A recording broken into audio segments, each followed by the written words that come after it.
when it was below -40 degrees, and in Montreal, between the buildings, all the high rises, it gets really windy. And so with the wind chill and the temperature that cold, I mean, you can't stay outside more than probably 20, 30 minutes, at least not with the clothes I had on.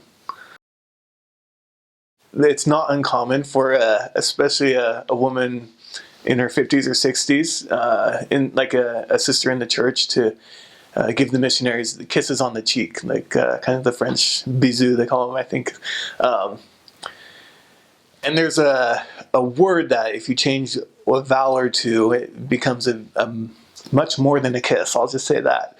And so a missionary was his first fast and testimony meeting, and got up to tell about how welcome he felt when the bishop's wife gave him the kisses on the cheek.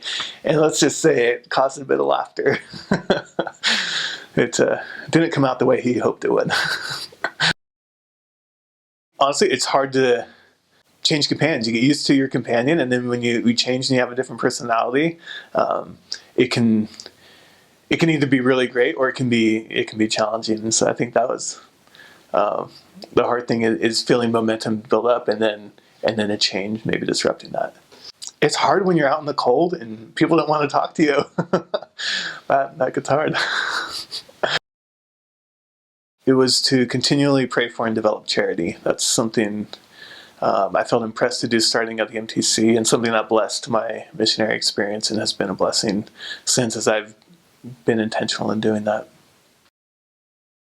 One uncomfortable thing is eating whole shrimp, so with like the eyes, the tail, the legs, and everything. That's really hard for me to swallow. Fortunately, I didn't have anything that felt too life-threatening. Really, the most dangerous thing, I think, was driving.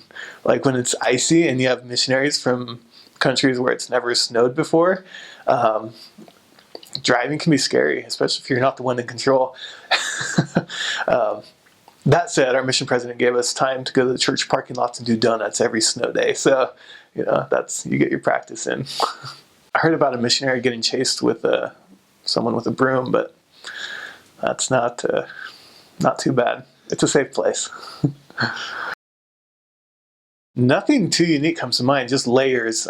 Most of the time I had on my, shirt and tie with a fleece jacket, and then an overcoat, a hat, scarf. Make sure you got good gloves, maybe a couple layers of gloves, the gloves with mittens over the top. But yeah, just lots of layers.